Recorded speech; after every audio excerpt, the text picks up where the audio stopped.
Tommy Rooney in the house. Johnny, how are you? First time we've done the paper review together. Yeah, it is. Yeah, I've been looking forward to it for a while. Been crying out to happen, really. Yeah, how are you? Good, yeah. Weekend in Dingle. I saw that. Yeah, sponsored cycle. So, thinking of joining a cycling club now. Might get into it. Nice one. Yeah, it's just great fun cycling in a crowd and meeting new people and all that. And it's not like as strenuous as you think. And Dingle is amazing. Yeah, I think it's a great spot. Yeah. Kerry's a great county. Kerry's a great county. They do the tourism very well. They do it really well. And they talk it up as well. We've owned Sheen in here the whole time. Yeah, absolutely. How was your weekend? Good. We had the Emeralds on Friday night. It was good crack. Yeah, you did well. Off the ball did well, yeah. Extremely well. Congrats to Nathan Murphy once more. Yeah, absolutely, yeah. And the boy Murphy was delighted. Yeah, he was delighted, yeah. I climbed the Dublin Mountains yesterday. I was up How did that go? Up in Ticknock. It's like the Tuscany of Ireland. Yeah. But it was lovely spot, nice day. Did you go into, is it the Blue Note? No, I didn't go in anywhere. No. Just went over to Ticknock and climbed it. And the ears were cold, that was it. Anything in the papers? Anything in the papers. I was watching that United game yesterday. Johnny, I've wasted a lot of time in the last week watching Manchester United. I watched the Arsenal game, I watched the Alkmaar game, and I watched the Newcastle game. How many shots on target in those? Alkmaar was 0. Arsenal could have been, there's a couple in the Arsenal game, maybe 1 or 2. 3 yesterday, maybe, I think. Pereira had one in the first half, and then, I don't even remember another in the second half yesterday. What was the game like? I was coming back. I kind of, I maybe got there for the best part of it, which was Souness, Redknapp and Gary Neville talking about it. And sorry, Johnny, I've got to keep my phone on here. Owen Sheen's texting me from frantically. Fukuoka. Is he Fukuoka? Is that how we pronounce it? I hope so. How was the game yesterday? Well, I think, you know what sums it up? It's the performance of the 2 Longstaff brothers in midfield. Matty making his debut, his full debut in the Premier League. And when you compare it to how Pereira played and Fred played, there was a sequence of play with about 7 or 8 minutes to go where United got a free about 20 yards from goals. And if you were facing Southampton, you'd be like, James Ward-Prowse might do something. Yeah.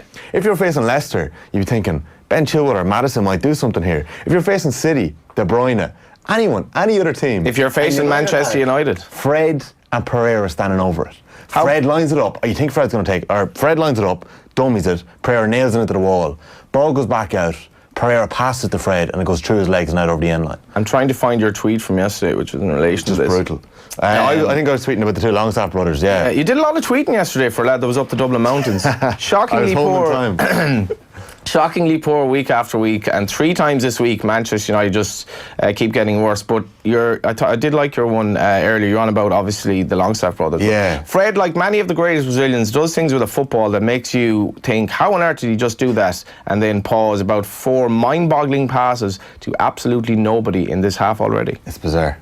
But the Longstaff brothers, yeah, Sean is seen as the heir to Michael Carrick. Yeah, which is you also alluded to in yet another tweet. Yeah. Matty, a wee ginger, like Paul Scholes. The wee ginger, yeah. And he scores that goal. He is like Scholes. They're very likeable too, them too. I like Steve Bruce as well in that, you know, I think obviously we have Jeremy Corbyn coming out against the Newcastle regime and saying that, you know, he's an Arsenal fan, but he's like, you know, we need clubs to be investing in grassroots and all that. And actually he's not a particularly likeable character in terms of ownership of a club. No. But Steve Bruce comes in from Benitez, who I rate as a really, really good manager. Like Benitez, you know, probably should be getting better jobs. This is actually the Times, London Times. Corbyn ban bad owners like Ashley. And of course, this was kind of then slated in another paper, which Jeremy Corbyn tweeted and said, well, the Daily Mail actually is right in this one. But Corbyn's point is that he's trying to vow to transform how football is run, lashing out at bad owners such as Ashley. That's obviously a very fair point, but Bruce comes in there. He's a horrible situation in that he's coming over from Benitez, and that was a big win yesterday. Massive win. You know. But it was perfectly set for him. It was. He set up with a 5-4-1. United are just so inept going forward. They never looked like scoring. And like, Newcastle had a bit of excitement whenever Sam Maxime went forward. Andy Carroll come on and he got massive roars. Big Andy come on. Like, what's happened to Rashford? I woke up this morning, one of the first things I saw this morning was You woke up this morning, it was a good start to the day. It was good. An Instagram comparing Nicholas Bentner's scoring record with Marcus Rashford's. What was it like? Eerily similar. Bentner's first 179 games of professional football, 48 goals. Rashford 45 and 176 or something. What was the stat today as well? Solskjaer's last 17 or 18 games versus Mourinho's. It's like Solskjaer's a point a game now for 17 or 18 league games. So it's relegation form. It's shockingly bad. Since they beat PSG, I remember they played Wolves in the Cup the following Saturday, and they've kind of fallen apart ever since then. Yeah. Mourinho's record was something like 27 from 17 before he got the sack.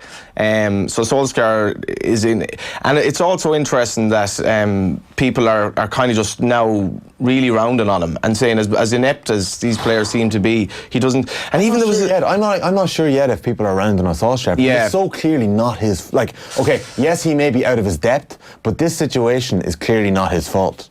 But then he's out of his. How is he out of his depth at Man United? Like, how have Man United a manager who's out of his depth? Because they went for him after the PSG game. It was a classic Woodward decision. Fans. Now, I have to be honest. There was a bit of magic when he came in first. Pogba had those couple of performances.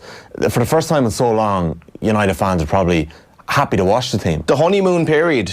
You've come out of a bogey relationship, you're in a new one. They didn't have to. They didn't have to make a manager in March. They really did not have to do that. And like, I have the back of the Indo here, and they have it that United's only hope is to sweep for Pochettino. That was from Eamon Sweeney. I really disagree with that. I find that a bit strange, in that Pochettino has done a great job at Spurs, but at the same time, this he should have joined Manchester United before this. I'm not sure right now. They're in quite a mess. Pochettino would do a better job than Solskjaer, having said that. Of course he would. Yeah, but they've signed Solskjaer, so I think you've signed him now, so you have to give him a bit of time. And the three lads come in, Maguire, James and Wan-Bissaka, have done quite well, but they just haven't replaced what they had before. And the midfield has been so brutal for 7 or 8 years. It's been shocking. 7 or 8. They're not bad defensively, is the only thing I'll say for them. They're not too bad defensively. Rashford's not a number 9. Martial's not a number 9. They have a load of injuries, but they're just, confidence is rock bottom. And they've got the likes of Fred and unfortunately Pereira and Matt, who's just not good enough anymore in midfield. Yeah, Matic is your next best bet. And Matic, it's kind of sad looking at the demise of these players as well. As we mentioned earlier on, we will be talking to Kenny Cunningham and Daniel Harris. I do like getting the English view on Manchester United, because it's a very bleak start to your week, really, when you hear some of these people close to the coalface discussing what's going on at Old Trafford. But what else do we have in the Indo? Also in the Indo, there's a mention of Ciara Mageean's 10th place finish in the World Final. And she was absolutely thrilled. Yeah, she was absolutely delighted. I think we have a clip that we'll play a little later on. But I watched that race on Saturday evening, and the pace of it was just insane. I'm not claiming to be any, expert in athletics, but the pace was unbelievable. Yeah, I think there was nearly 9 finishes underneath 4 minutes, like, and wow, was 0.15 of a second off it, like, in the 1500 metre final. There's also I'm just keeping an eye on my phone here, because I'm going to be crossing back to I thought you were being rude, but it's actually we're crossing back to the press conference in a minute. Gary Ringrose and Jordy Murphy's going to be up in just a minute. Right. I've Robbie Henshaw here as well. Tony Ward, just call it Tony Ward's come, but Robbie Henshaw seemingly is going to be playing this weekend.